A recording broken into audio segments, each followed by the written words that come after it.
Baik Bapak Ibu Saudara kekasih Tuhan, kita akan belajar pada kesempatan ini dengan judul khotbah yang saya berikan adalah Pengadilan Pilatus.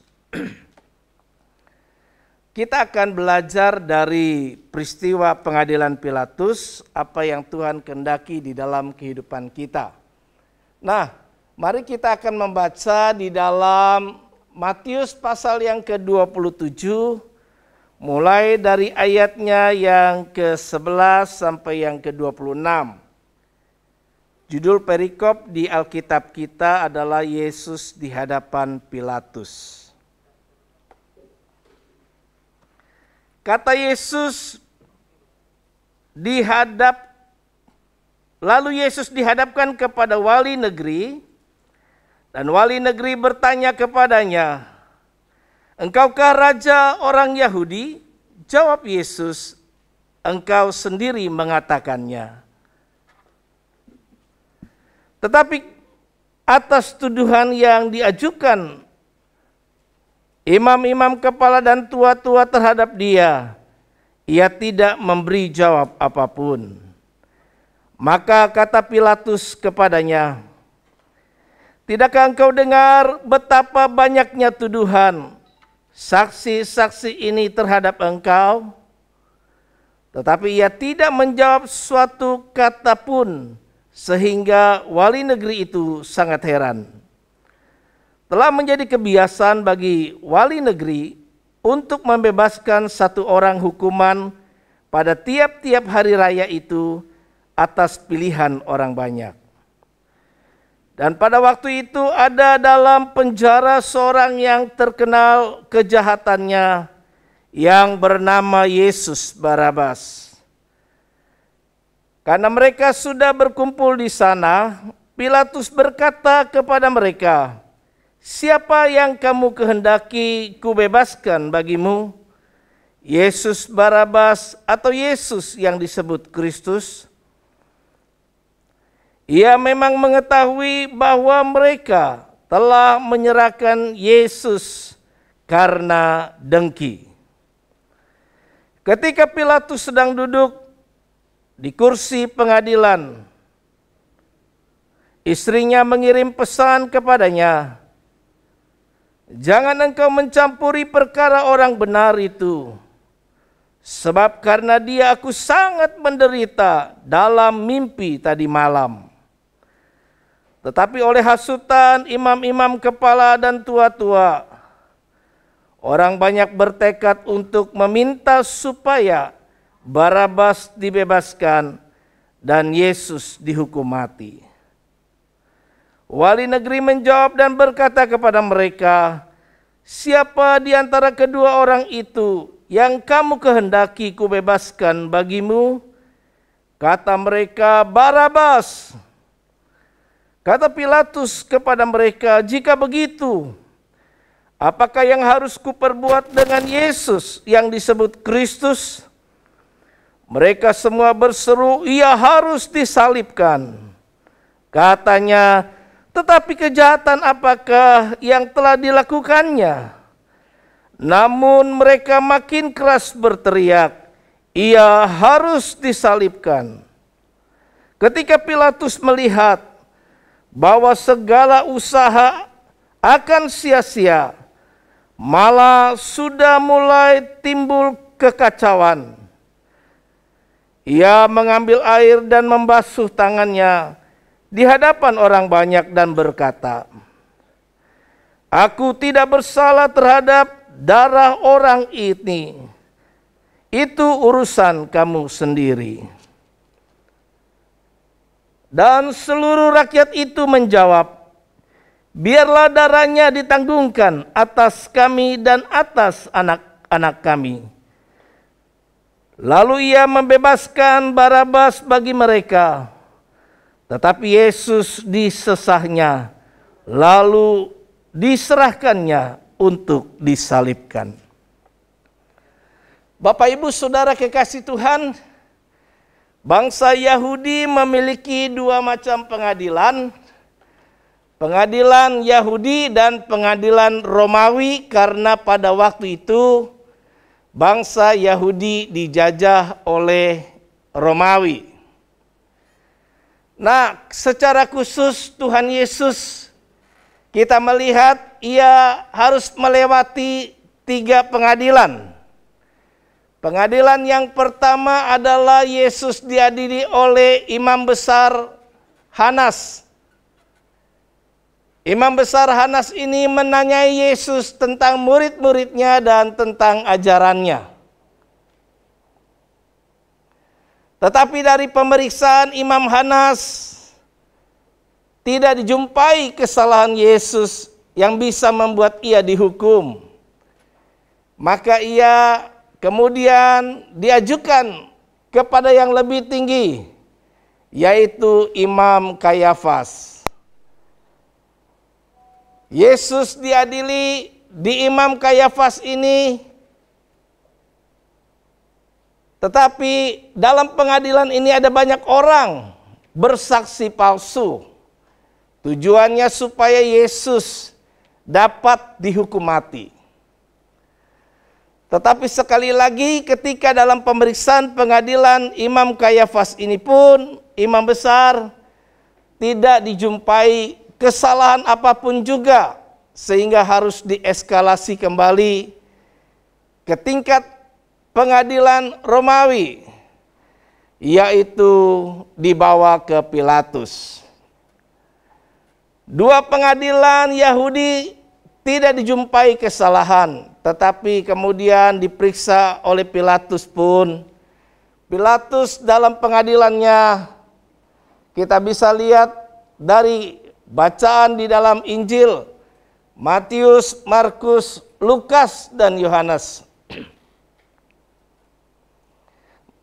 Pilatus mau menegaskan tentang dirinya. Apakah Yesus itu benar-benar Mesias, Raja orang Yahudi? Dan Yesus berkata, engkau sudah berkata seperti itu. Namun terhadap tuduhan-tuduhan yang lainnya ia tidak menjawab apapun. Tetapi ketika didengar oleh Pilatus bahwa ia adalah seorang Galilea, maka harus dibawa ke Herodes. Karena Herodes adalah penguasa daerah Galilea. Tapi pemeriksaan di Herodes pun tidak dijumpai kesalahan apapun yang bisa membuat dijatuhi hukuman. Dikembalikan kembali kepada Pilatus, dan pada akhirnya kita bisa lihat dari bacaan tadi bahwa ada banyak orang yang menginginkan bahwa Yesus disalibkan. Nah, kita jumpai di dalam kehidupan kita ini bermacam-macam tipe orang. Kalau kita bisa lihat di sini, ada tipe yang seperti Pilatus. Ada tipe yang seperti imam-imam kepala dan tua-tua. Ada tipe orang seperti orang banyak atau kebanyakan orang. Ada yang seperti Yesus dan Barabas. Nah, dari apa yang tadi ulasan singkat yang saya sampaikan, apakah saudara setuju dengan apa yang dilakukan Pilatus? Imam-imam kepala dan tua-tua dan orang banyak yang meminta Barabas dibebaskan, sementara Yesus disalibkan. Jawaban pasti bagi kita, saya dan saudara tentu tidak setuju. Nah, mudah buat kita untuk berkata demikian setelah kita mengetahui ceritanya. Tapi sekali lagi dalam pemberitaan firman Tuhan ini saya mengajak kita kembali berada di posisi pada waktu lalu. Dan kita bisa lihat bagaimana perilaku orang-orang dari tokoh-tokoh yang sudah saya sebutkan tadi. Karena itu dari bacaan kita, pembelajaran apa yang kira-kira bisa kita dapatkan dari kisah pengadilan Pilatus ini? Dalam konteks ini ada 4 hal yang saya paparkan. Yang pertama, kita bisa lihat jumpai orang-orang banyak orang-orang banyak ini berbuat apa yang benar menurut pandangannya sendiri, dan ternyata apa yang dia lakukan menurut pandangannya sendiri itu kita jumpai sebagai hal yang salah. Matius 27 ayat yang ke-23 tadi sudah kita baca, katanya, Pilatus berkata atau bertanya kepada orang banyak itu, kejahatan apakah yang telah dilakukannya sehingga ia patut dihukum mati, sehingga ia patut untuk disalibkan seperti tuntutanmu. Tetapi orang banyak itu tidak menghiraukan pertanyaan ini untuk menjawab seperti sesuai pertanyaannya. Karena orang banyak ini di kepalanya sudah tercetak bahwa ia harus disalibkan. Nah, ada banyak orang yang punya konsep yang sudah tercetak di kepalanya. Ada banyak orang yang punya konsep pendapat pribadi sehingga apapun pendapat orang lain itu tidak mempengaruhinya. Apa yang dia mau, itu yang harus dia dapatkan. Apa yang dia mau, itu yang dia mau lakukan. Menurut keyakinannya, itu adalah yang benar. Menurut keyakinannya. Hal ini pernah terjadi di masa ketika kekosongan pemimpin. Setelah Musa melahirkan generasi kepemimpinan Yosua. Tetapi Yosua tidak menyiapkan pemimpin yang lain, sehingga orang Israel masuk kepada hakim-hakim.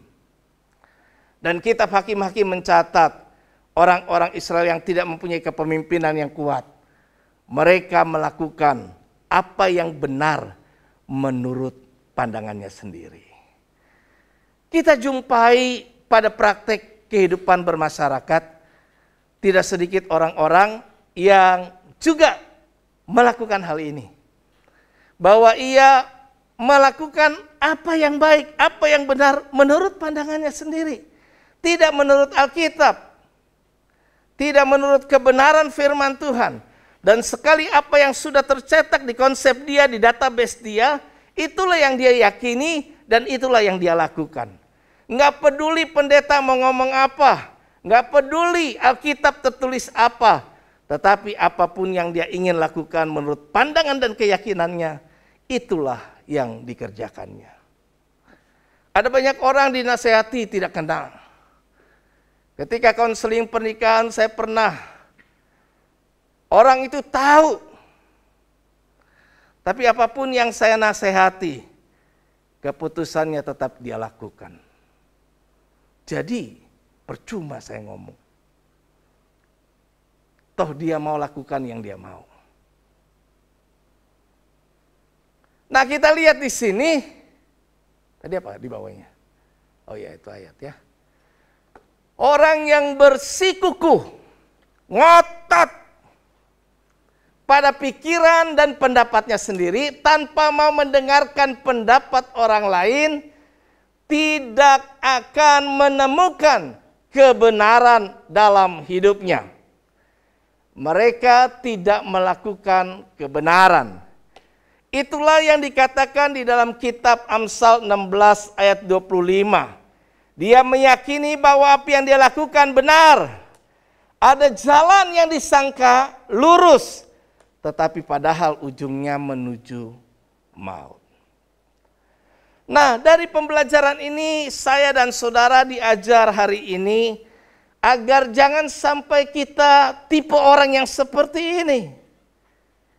Kita meyakini seolah-olah kita sudah benar. Saulus pernah seperti itu. Dia pernah menganiaya orang-orang yang percaya kepada Yesus. Karena menurut pendapatnya itu sesat, itu salah. Kenapa Yesus disalibkan? Karena orang berpandangan ia menyamai Allah. Dan itu dianggap salah. Sehingga ia menuntut supaya disalibkan. Ada banyak orang punya keyakinannya sendiri. Dan berpegang pada keyakinannya sendiri. Tanpa menjadi pribadi yang open-minded, yang terbuka atas masukan orang lain. Sementara memeriksa kebenaran di atas kebenaran, semuanya itu berpulang kepada Alkitab. firman Tuhan. Pendeta bisa salah. Sehebat apapun hamba Tuhan bisa keliru. Tetapi sepanjang semua itu tidak sesuai dengan kebenaran firman Tuhan, memang tidak akan kita ikuti. Tetapi seandainya itu sesuai dengan yang tertulis di Alkitab dan tidak mau kita ikuti, itu jelas salah. Bertahan pada pandangan sendiri, bertahan pada pendapat sendiri, bersikukuh terhadap pendiriannya, bisa tidak menemukan kebenaran sejati. Hal yang kedua yang kita pelajari, yang pertama tadi masih ingat?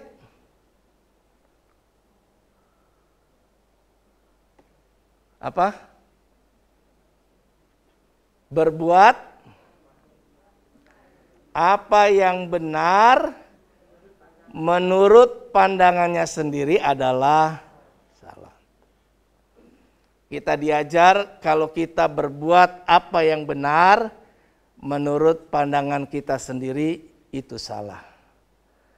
Orang banyak melakukan itu. Ditanya,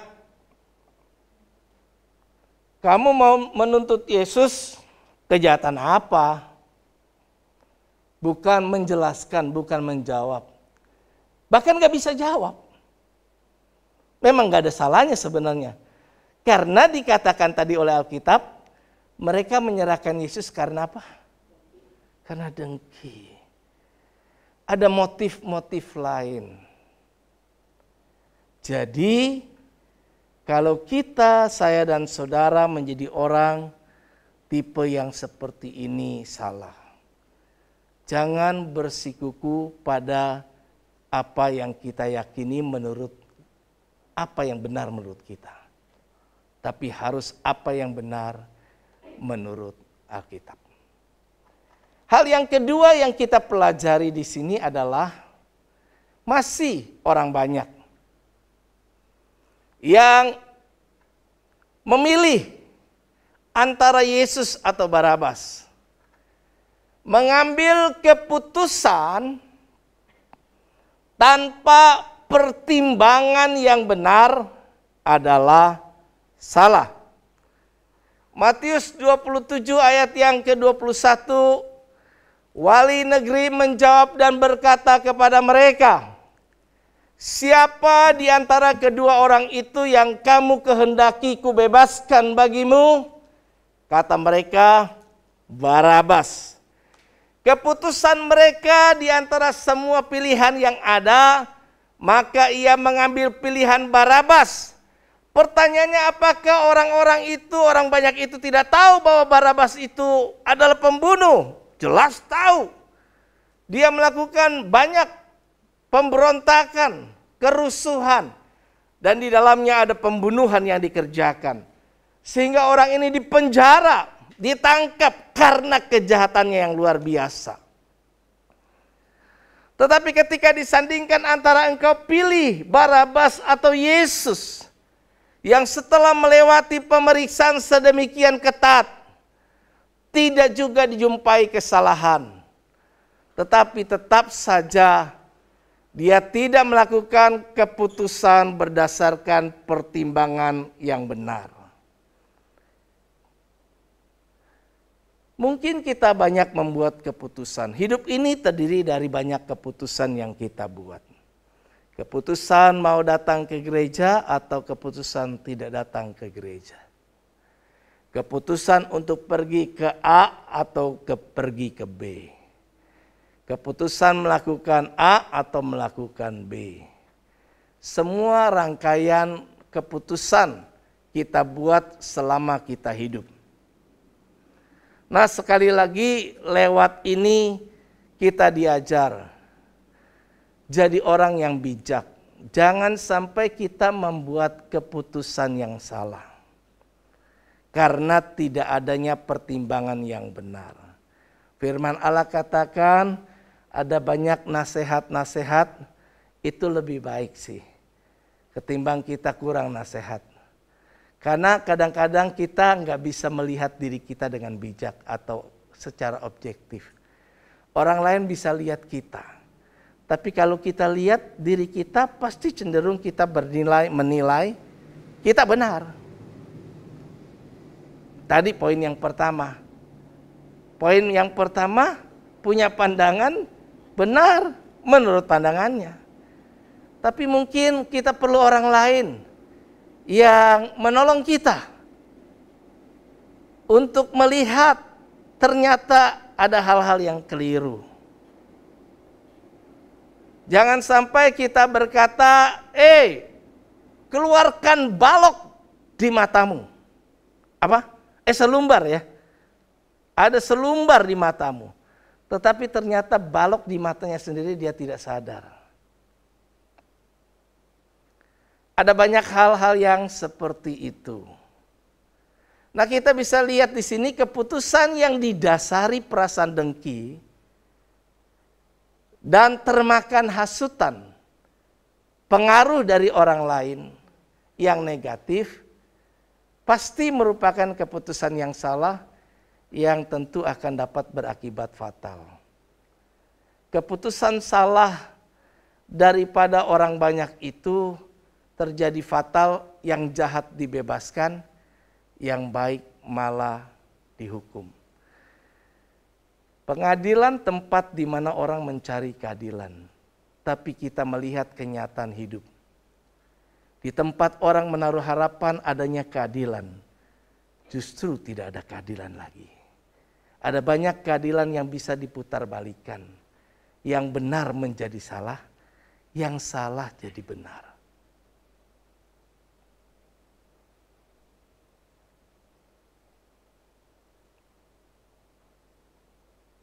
Kadang-kadang kita mengambil keputusan juga dipengaruhi emosi. Pada waktu itu orang banyak dipengaruhi emosi, terbakar oleh hasutan daripada imam-imam kepala. Tua-tua Yahudi yang dihormatinya. Dia menghasut, mereka menghasut, bebaskan aja Barabas. Yesus itu menyesatkan. Orang Indonesia paling mudah dihasut. Ya lah? Kita nyaris terjadi disintegrasi, intoleransi gara-gara hasutan. Terus kita mengambil keputusan yang baik malah dipenjara, yang kurang baik malah diangkat. Ada banyak hal-hal, keputusan-keputusan yang kita buat mungkin keliru. Nah, saudara, keputusan itu sangat penting dalam hidup kita. Jangan sampai salah mengambil keputusan. Bagaimana caranya kalau lagi emosi? Pasti itu, banyak orang kadang-kadang emosi, udah langsung ambil keputusan.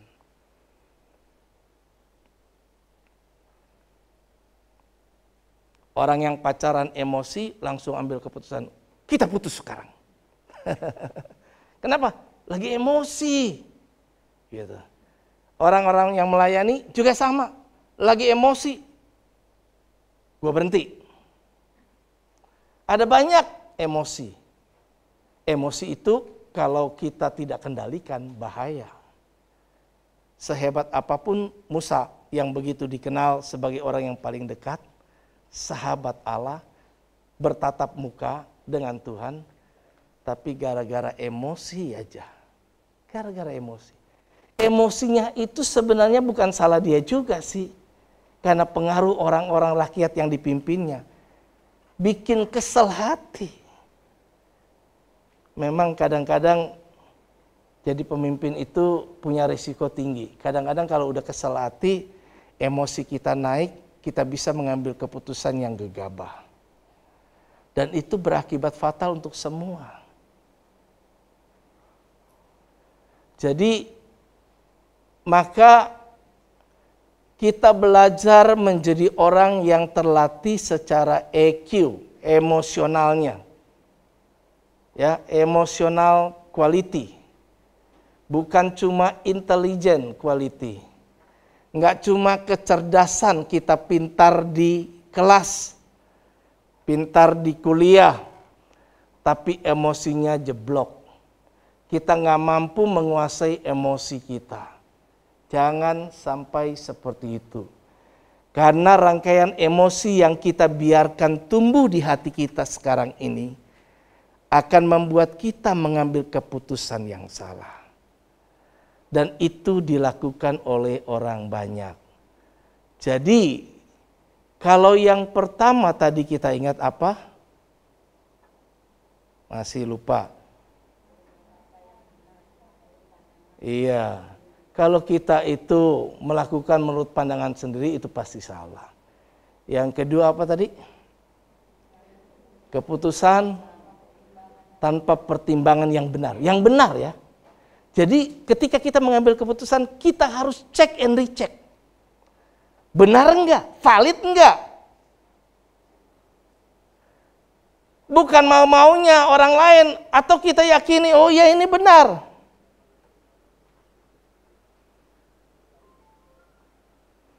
Kita perlu cek and recheck kebenarannya.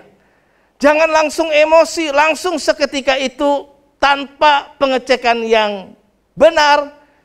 Kemudian kita mengambil keputusan.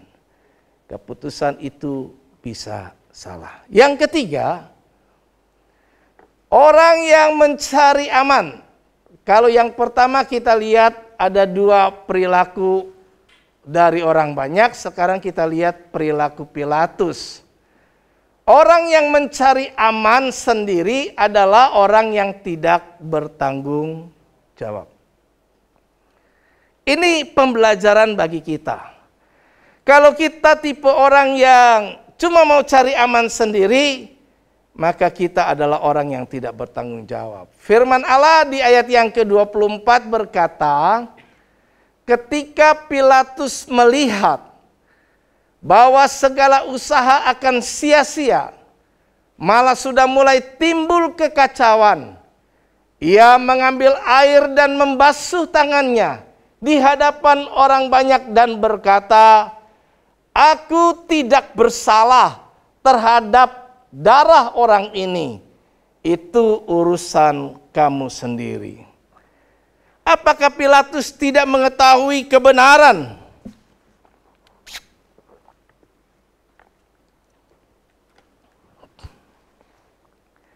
Kalau saya meneliti dari kitab Injil, Matius, Markus, Lukas, dan Yohanes, untuk kembali memastikan dan memperlengkapi pandangan tentang hal ini, maka ada bagian-bagian dikatakan bahwa Pilatus memang meyakini bahwa Yesus itu tidak dijumpai kesalahan apapun atas tuduhan yang ditujukan kepadanya. Bahkan ada bagian ayat yang mengatakan ia coba berusaha agar bisa membebaskan. Tapi sayangnya dikatakan ayat, ketika mulai terjadi kekacauan, ada orang yang berteriak, engkau bukan sahabat Kaisar. Karena apa? Karena engkau membiarkan dia menjadi raja Yahudi. Siapa yang membuat orang punya raja lagi selain Kaisar? Dia adalah musuh Kaisar. Nah, demi orang-orang yang seperti ini, kekacauan, ketenaran, orang-orang suka kepadanya, jangan sampai kemudian berbalik tidak menyukainya. Kemudian dia cari aman aja deh. Udahlah, saya nggak mau ikut campur tangan. Ada banyak orang kadang-kadang juga begitu. Nah, ini yang pernah saya singgung, sense of belonging. Itu rasa memilikinya nggak ada. Kepentingan kita sebenarnya adalah kepentingan bersama.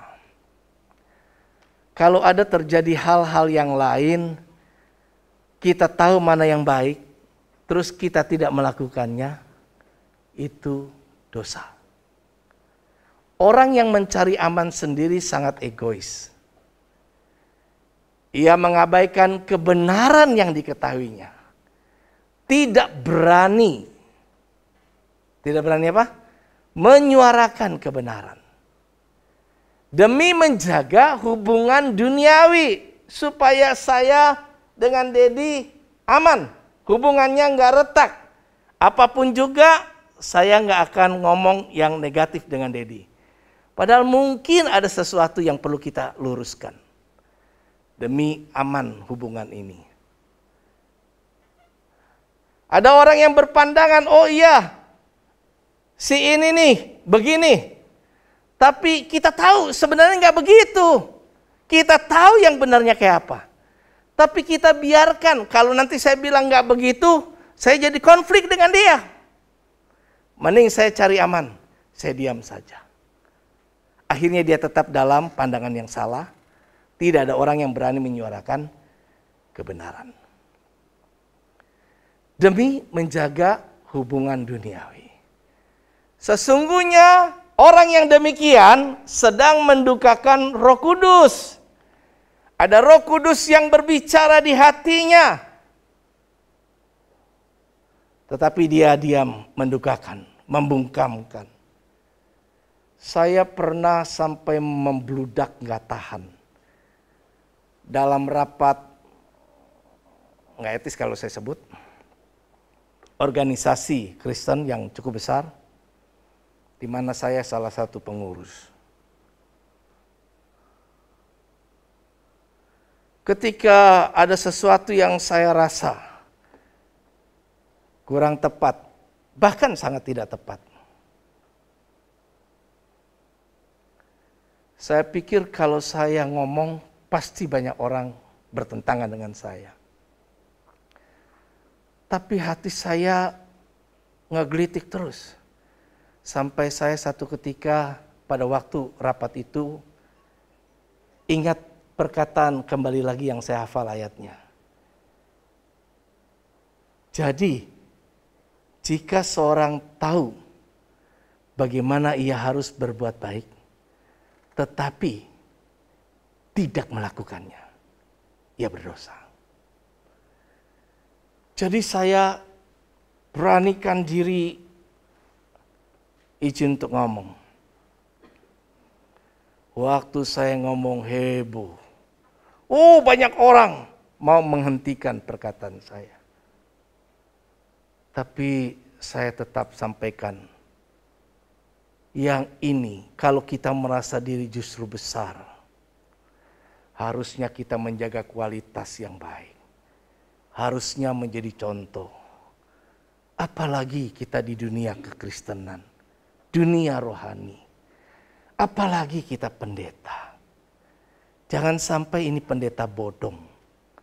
Jangan sampai kita yang memberi contoh yang gak benar. Melakukan praktek-praktek yang salah. Saya puas dengan apa yang saya sudah lakukan, terlepas didengar atau tidak. Tapi suara nggak tahan itu saya harus salurkan. Di kantor sama, ada banyak orang, apa istilahnya, asal Bapak senang, ABS ya, asal Bapak senang. Saya menjumpai banyak orang bersikap seperti itu.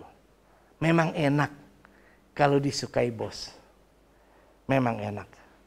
Tapi kalau cuma sekedar cari muka. Dan banyak orang ternyata di dunia Kristen sekarang kayak gitu. Banyak yang cari muka. Yes man. Kalaupun kurang tepat dia bilang pokoknya bagus. Wah hebat. Bahkan orang yang tidak hebat dipuji sebagai hebat. Keliru. Di akhir zaman ini yang kayak gini banyak. Banyak orang gak berani menyuarakan kebenaran. Takut. Bukan cuma takut konsekuensinya. Takut cuma kalau dibilang tadi. Kehilangan pengaruh terhadap orang lain. Karena orang lain gak menyukainya. Saudara sebagai orang Kristen tidak boleh begitu. Saya mau katakan sekalipun pendeta ada banyak yang enggak benar. Saya pendeta mengakui itu. Banyak. Nah kalau sudah pendeta aja kayak gitu. apalagi yang biasa-biasa. Yang kayak gini nggak benar. Itu mendukakan Roh Kudus. Firman Allah katakan, janganlah engkau mendukakan Roh Kudus. Bahkan kalau sampai pada akhirnya kita ini bertentangan dengan Roh Kudus, yang paling fatal justru kalau kita menyangkal Roh Kudus. Dosa yang tidak pernah bisa diampuni. Menghujat Roh Kudus. Mematikan suara Roh Kudus. Kalau selama ini mungkin kita masih ada dengar suara-suara berbicara dalam diri kita. Jaga baik. Latih kepekaan kita. Jangan sampai nggak ada lagi suara yang berbicara. Sikap dan perbuatannya dapat merugikan orang lain kalau orang itu demikian. Kan pernah kita lihat tonton sandiwara di sini, apa itu yang orang-orang di neraka dihukum. Saya pernah ya, saya masih ingat tuh sandiwaranya. Ada surat dari neraka. Gitu kan? Surat dari neraka. Kenapa ada surat dari neraka? Isinya adalah mengatakan, engkau tahu dulu saya ini gini-gini. Saya salah gini, kamu biarkan kayak gini. Kamu bukan sahabat yang baik. Kamu sahabat yang paling jahat. Membiarkan saya binasa. Membiarkan saya menyangka tadi ada jalan yang disangka lurus.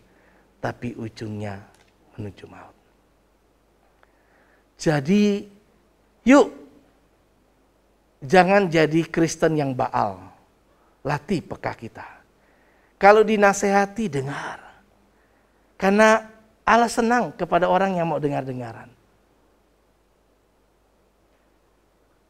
Jangan merasa kita sudah lebih dulu pintar.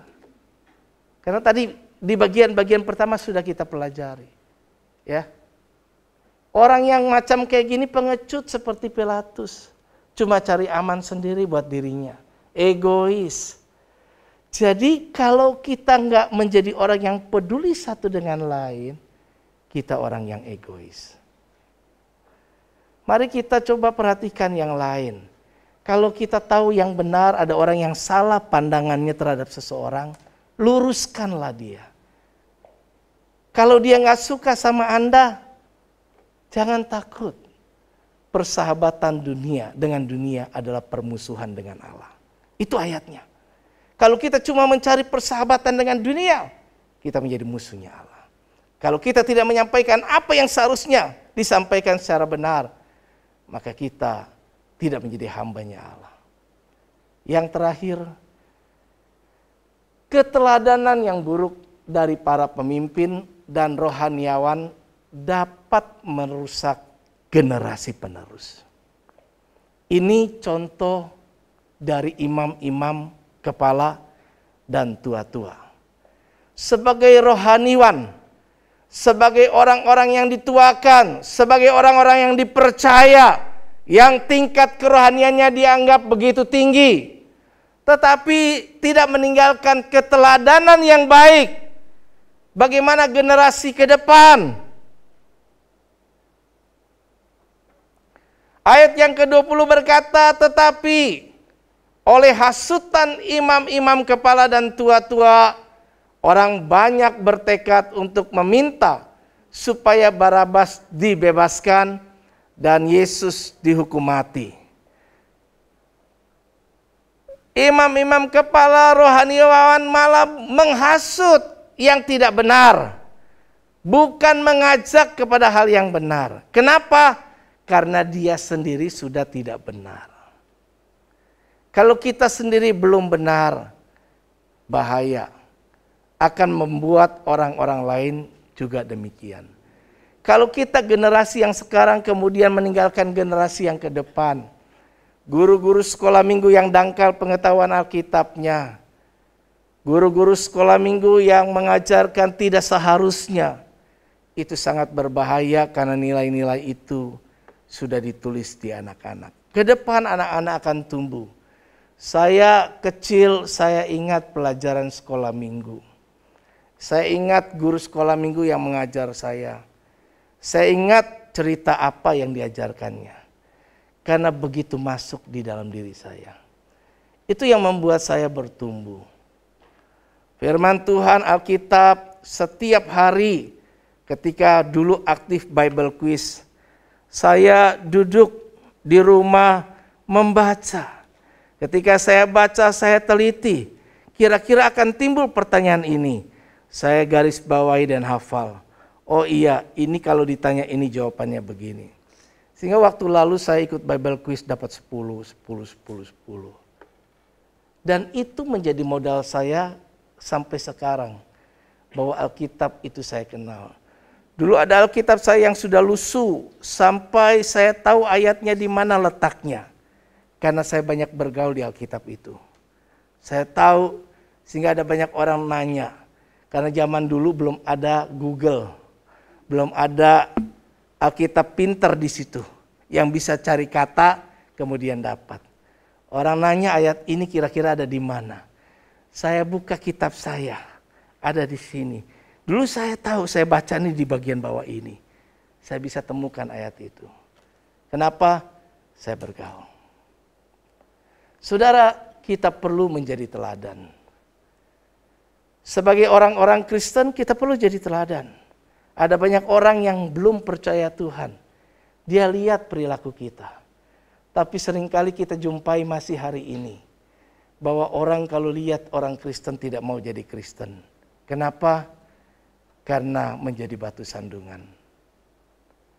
Tapi kalau kita lihat Yesus, maka kita akan tetap mengikut Tuhan. Saudara, kita lihat imam-imam kepala dan tua-tua bangsa Yahudi sebagai rohaniwan seharusnya menjadikan dirinya teladan yang baik. Bukan menghasut orang lain mengambil keputusan yang salah. Ada pepatah berkata kita bukanlah pendengar yang baik, tetapi pelihat yang baik. Artinya kalau cuma dari dengar kurang, tapi kalau kita lihat sendiri itu lebih baik. Dan banyak orang melihat, menyaksikan bagaimana perilakunya. Sulit buat saya waktu itu memenangkan mama saya ketika tinggal dia sendiri setelah ditinggal suaminya. Buat saya untuk menjelaskan tentang Yesus sulit. Tapi saya bertekad pada diri saya. Mama saya harus menjadi orang yang percaya Yesus supaya selamat. Caranya gimana? Saya gak banyak bisa berkata apa-apa. Saya tunjukkan perilaku saya. Saya tunjukkan keteladanan saya. Bahkan orang-orang di lingkungan saya, tetangga saya masih ingat. Tuh lihat tuh kayak si Ming Leong. Nama saya dulu Ming Leong panggilnya. Jadi kalau dulu paling sering disinggung, orang-orang malu bawa Alkitab. Bahkan dibungkus kertas koran. Tapi saya bangga dengan Alkitab saya. Saya jalan. Bahkan di antara semua rekan-rekan seusia saya pada waktu itu, saya menjadi pribadi yang berbeda dengan mereka. Kenapa? Karena buat saya yakini, saya harus menjadi orang seperti saya harus jadi. Sama seperti saya punya panggilan di dalam keluarga. Ketika saya sadarkan, saya pernah bilang, sadar sebagai anak laki satu-satunya. Sadar sebagai anak laki yang diminta keluarga. Dan sangat diinginkan. Panggilan saya sejak kecil. Saya harus jadi orang yang membawa nama baik keluarga. Waktu itu keluarga saya dikenal baik. Dekat, papa saya dekat dengan polisi. Dengan tentara, pus penerbat cukup dekat. Dan saya seringkali dibawa masuk ke lingkungan di penerbat sampai kepada tempat pusat informasi komputer. Kami punya hubungan yang baik. Tapi sayang ada hal yang jadi musuh. Yang memusuhi kami, seberang rumah kami. Tapi orang tua bermusuhan, saya bilang saya anak gak mau musuhan. Saya jadi teman karibnya. Sehingga sampai pada akhirnya ketika saya bekerja bisa beli motor pertama kali. Orang tua itu saya masih ingat banget. Saya masih ingat. Seberang rumah orang tuanya bilang sama anak laki-laki yang bergaul dekat dengan saya. Tuh kayak Ming Leong. Dia kerja bisa beli motor. Saudara, kalau saudara dianggap kayak gitu, senang tidak? Senang. Kalau ada bapak-bapak yang anaknya kepengen, saya pengen seperti papa, bagus. Kalau ada anak-anak yang kepengen saya seperti mama, bagus. Tapi kalau dia cuma mau jadi bapak, nggak mau jadi mama, koreksi jadi mama. Barangkali Anda belum jadi contoh yang baik. Seharusnya orang tua menjadi kebanggaan buat anak-anak. Nah, bagaimana kita didik? Ya, kita jadi teladan. Hanya dengan teladan anak-anak melihat, hanya dengan teladan kita lihat di sini, semua akan jadi baik. Saya berusaha sekali dulu waktu saya menikah tinggal di mana? Poris. Sebelumnya saya kan di Gang Lilin dekat. Gerejanya di sini dekat. Ketika saya di Poris saya tahu, banyak kan zaman dulu kalau udah nikah, turut suami pindah kemana, pasti nggak datang lagi gereja. Tapi saya punya tekad waktu itu. Saya harus jadi orang yang jadi contoh. Kita buat namanya Dewasa Muda. Saya masih ingat. Dewasa Muda pertama kali dibuat di masa kepemimpinan saya sebagai ketua KPA. Dan saya contohkan dari Poris indah yang jauh. Saya tetap ke gereja Gunung Sahari. Dulu ada orang yang niru Cinere tinggal masih tetap di Gunung Sahari.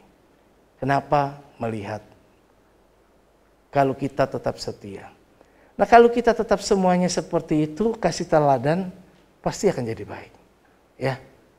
Nah, firman Allah di dalam Titus 2 ayat 7 dan 8 berkata, dan jadikanlah dirimu sendiri suatu teladan dalam berbuat baik.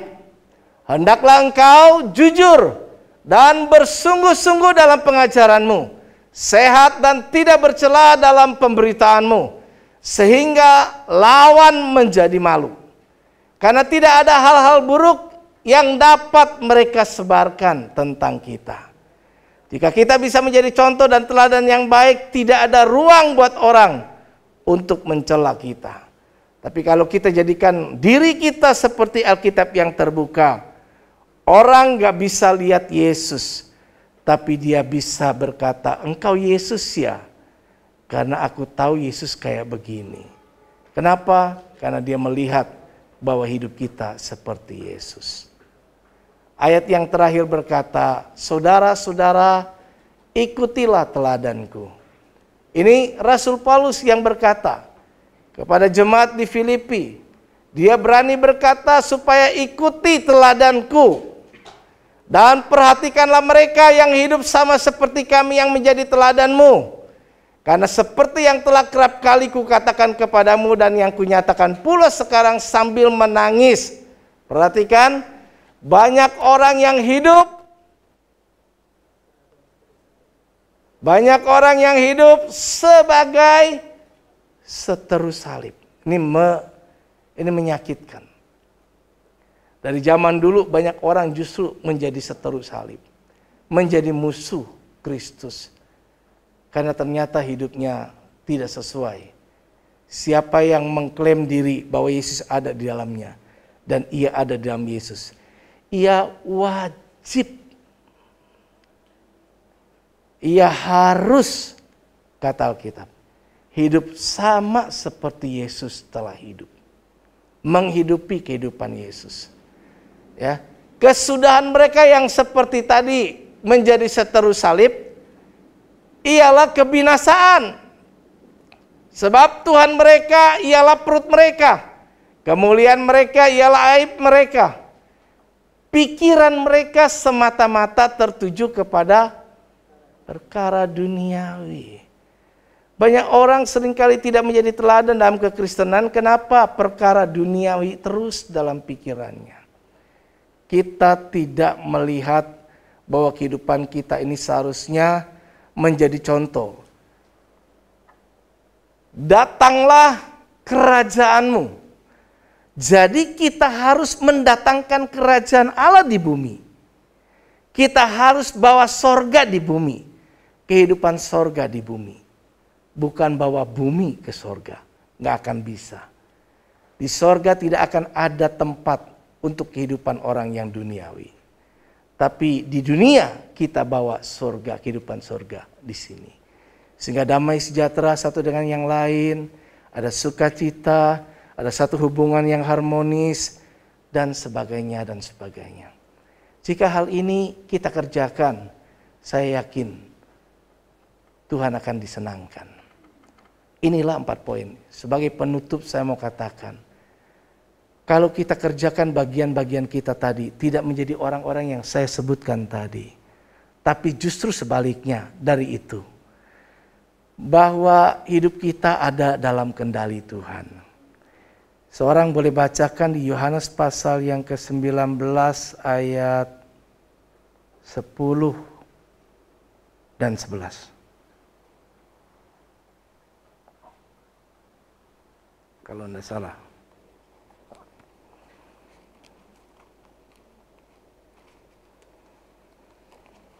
Yohanes pasal yang ke-19.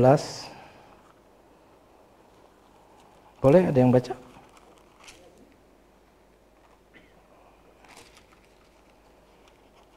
Yohanes pasal 19 ayat 10 dan 11. Maka kata Pilatus kepadanya, tidakkah engkau mau bicara dengan aku? Tidakkah engkau tahu bahwa aku berkuasa untuk membebaskan engkau dan berkuasa juga untuk menyalibkan engkau? Ayat 11, Yesus menjawab, engkau tidak mempunyai kuasa apapun terhadap aku. Jikalau kuasa itu tidak diberikan kepadamu dari atas. Sebab itu dia yang menyerahkan aku kepadamu lebih besar dosanya. Ya, ayat ini menjelaskan adanya kedaulatan Tuhan yang mengatur segalanya. Tidak ada yang terjadi dalam hidup kita tanpa seizin Tuhan. Yesus mau katakan ketika Pilatus mengaku, aku punya kuasa atas engkau. Aku bisa bebaskan engkau atau jebloskan engkau. Yesus berkata, kalau kuasa itu tidak diberikan dari atas, engkau tidak akan bisa berkuasa atas aku. Artinya, kalau aku mau, aku bisa tidak dijebloskan. Aku bisa bebas dari saat ini. Bahkan aku bisa membuat engkau bisu, tangan tidak bisa diangkat lagi dan seterusnya. Tapi semua hal ini terjadi karena ada skenario Tuhan yang harus digenapi. Bapak Ibu, dalam hidup kita percaya ada tangan Tuhan yang campur tangan. Kalau tadi pujian itu berkata, tangan Tuhan sedang merendah. Yakin bahwa Tuhan itu turut bekerja dalam segala sesuatu untuk mendatangkan kebaikan. Tapi syaratnya kebaikan itu bukan untuk semua. Tapi bagi mereka yang mengasihinya dan yang terpanggil sesuai rencana Allah. Allah panggil kita masuk dalam rencananya, tapi respon kita harus tetap mengasihi Tuhan. Tugas kita mengasihi Tuhan. Kalau engkau terus mengasihi Tuhan, konsentrasi fokus kepada Tuhan, percaya hidup kita diatur Tuhan. Dan tidak ada hal yang bisa terjadi atas hidup kita kalau tidak diizinkan Tuhan. Virus corona sekarang ada, kita alami, bukan kebetulan. Allah izinkan hal ini terjadi, dialami.